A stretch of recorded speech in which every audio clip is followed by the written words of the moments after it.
Chères auditrices, auditeurs, bienvenue sur Culture Bible et comme tous les lundis, nous parlerons de l'évangile du dimanche qui suit. Aujourd'hui, évangile du deuxième dimanche de Pâques. Frédéric et Père Julien, bonjour. Bonjour, merci de m'accueillir sur Culture Bible. Et bonne fête de Pâques à tous nos auditeurs. Merci et bonne fête. C'est le premier dimanche de Pâques. La liturgie nous invite à méditer sur les apparitions de Jésus ressuscité. Et les disciples, finalement, se révèlent très terre à terre, parce qu'ils veulent voir, entendre et toucher le ressuscité. Voir, entendre, toucher. Et tout cela n'est pas si étonnant au fond, vu que Jésus est le premier homme dans l'histoire de l'humanité à ressusciter, et en plus avec un corps glorieux. Alors aujourd'hui, il est question des disciples, et en particulier d'un apôtre. Ah, vous le connaissez bien, il s'agit de Thomas. Mais nous y reviendrons. Chers auditeurs, si vous aimez notre chaîne et que vous voulez nous montrer votre soutien, pensez à vous abonner, et puis commentez, likez, partagez. Alors mon père, pouvez-vous nous resituer ce passage dans le temps pascal? Alors chaque année, la première semaine de Pâques, nous lisons ces 3 portraits de disciples qui ont été confrontés à la résurrection de Jésus. Oui, en effet, au chapitre 20, le premier portrait, celui du disciple bien-aimé, nous le lisons le dimanche de Pâques. Le deuxième, c'est le portrait de Marie-Madeleine, le mardi suivant. Le dernier portrait concerne donc Thomas, le deuxième dimanche de Pâques. Ainsi, la liturgie du temps pascal, dès les premiers jours, nous fait méditer sur tout le chapitre 20 de l'Évangile selon saint Jean. Et à propos de Thomas, il n'était pas là le jour de Pâques quand Jésus leur est apparu au milieu des disciples. Mais alors, dites-moi, Père Julien, qu'est-ce qu'il pouvait avoir de mieux à faire, ce Thomas, ce jour-là? Vous avez une idée? Eh bien, on ne sait pas, en tout cas ce n'est pas dit dans le texte, on sait seulement qu'il apprend la nouvelle dans la semaine et qu'il ne veut pas croire en la résurrection. Voilà pourquoi il pose certaines conditions. Je cite, « Si je ne vois pas dans ses mains la marque des clous, si je ne mets pas mon doigt dans la marque des clous, si je ne mets pas la main dans son côté, non, je ne croirai pas. » Mais vous savez que notre texte ne se réduit pas à ce portrait de Thomas. Oui, effectivement. Nous lisons les versets 19 à 31 qui englobent la petite Pentecôte joannique. Mais attendez, Frédéric, si j'ai bien entendu, vous nous parlez d'une petite Pentecôte, c'est bien ça? Mais c'est quoi, au juste, une petite Pentecôte? Oui, en général, on connaît tous le grand récit de la Pentecôte dans le livre des Actes, chapitre 2.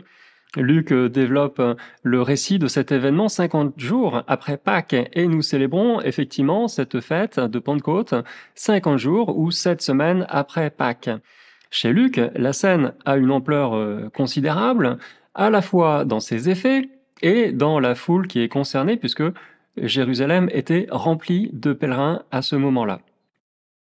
Voilà, saint Luc souligne en effet la dimension missionnaire de Pentecôte, avec ses langues de feu qui viennent reposer sur les disciples. Jean, lui, place cette scène de Pentecôte, non pas 50 jours après les fêtes de Pâques, mais le jour même de la résurrection. Jésus apparaît au milieu de ses disciples et il va leur apporter sa paix, il souffle aussi sur eux, il répand l'Esprit Saint sur ses disciples et puis il les envoie en mission. Ah, c'est bien ça, j'y suis, l'Esprit Saint. On peut vraiment parler de Pentecôte, même si l'événement ne cadre pas avec le timing juif de la fête de la Pentecôte. Mais au fond, qu'est-ce qui fait l'unité de ce passage que nous lisons aujourd'hui? Et qu'y a-t-il de commun entre cette Pentecôte joannique et le récit qui suit avec Thomas qui rencontre le ressuscité? Bonne question. Alors les commentateurs, les exégètes de ce texte ont mis l'accent sur un verbe qui pourrait faire l'unité, c'est le verbe voir. Au chapitre 20, le verbe voir revient vraiment très très souvent et il connaît des nuances qui ne sont pas toujours perceptibles dans nos traductions françaises. Oui, notez que le procédé est le même avec le verbe aimer au chapitre 21. Là encore, nos traductions font l'impasse sur la différence entre l'amour d'amitié, l'amour agapé, et l'amour de simple affection. Ce sont les verbes grecs agapé et philo. On aura d'ailleurs l'occasion d'en reparler ces prochains dimanches. Oui, alors c'est vrai que de ce point de vue-là, les deux chapitres 20 et 21 sont tout à fait comparables parce qu'ils jouent en effet sur les nuances de certains verbes. Au chapitre 20, Saint Jean joue sur un verbe, et c'est le verbe voir, la vision. On peut voir d'une façon usuelle et ordinaire, vous le savez, et alors on utilise le verbe grec blépei. Le verbe blépei exprime une perception visuelle ordinaire. Marie-Madeleine, par exemple, en arrivant au Saint-Sépulcre, découvre un tombeau vide. Elle voit, elle constate que le tombeau est vide. C'est le verbe blépei. De même, Pierre arrive ensuite au tombeau. Lui aussi fait ce simple constat. Le tombeau est vide. Toujours le même verbe, verbe blépei.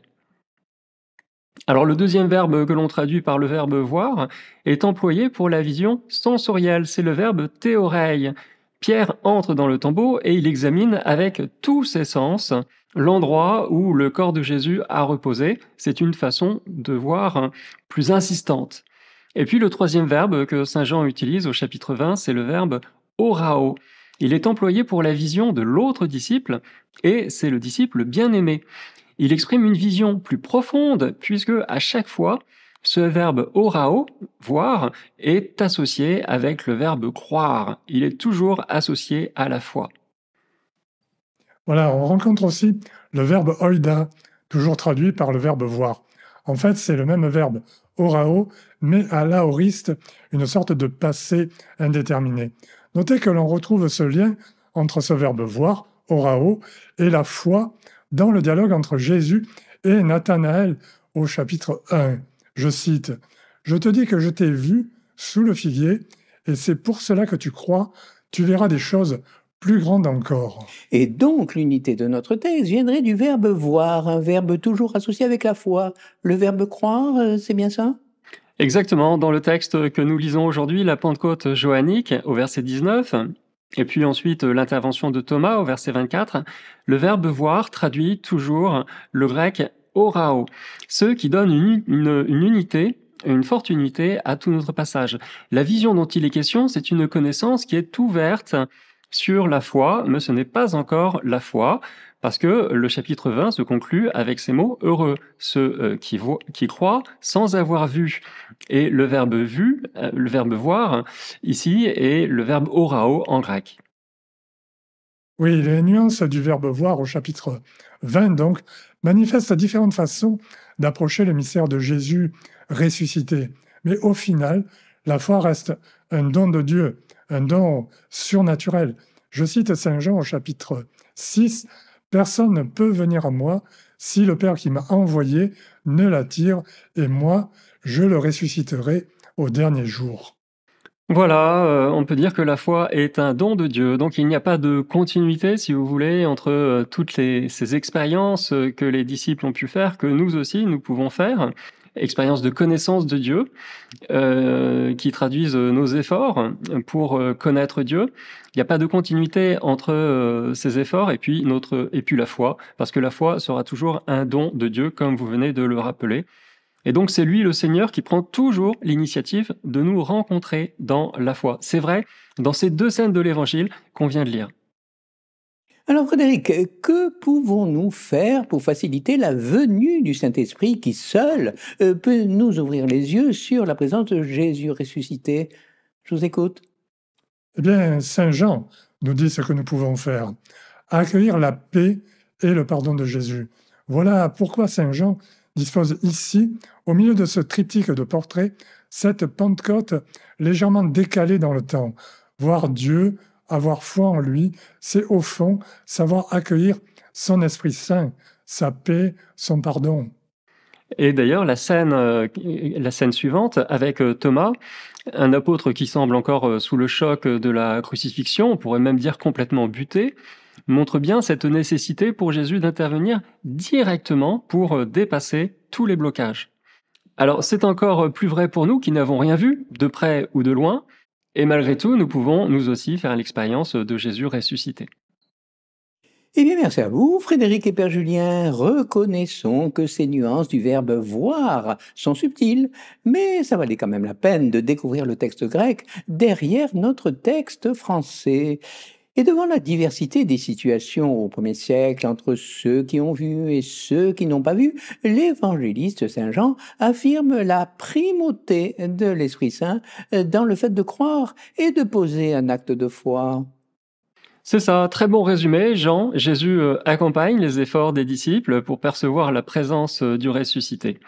Ces approches sont exprimées par les nuances du verbe voir, blépei, on l'a vu, théorei et orao, jusqu'au moment où, au seuil de la foi, eh bien, le Seigneur agit par son Esprit Saint pour nous faire entrer dans la vie surnaturelle. Voilà, merci encore pour ces explications très éclairantes et notamment sur toutes ces nuances du verbe voir. Bonne fête de Pâques à toutes et à tous et à lundi soir prochain dès 18h sur notre chaîne Culture Bible. Merci Jean-Paul, Frédéric et Daniel, et à lundi prochain.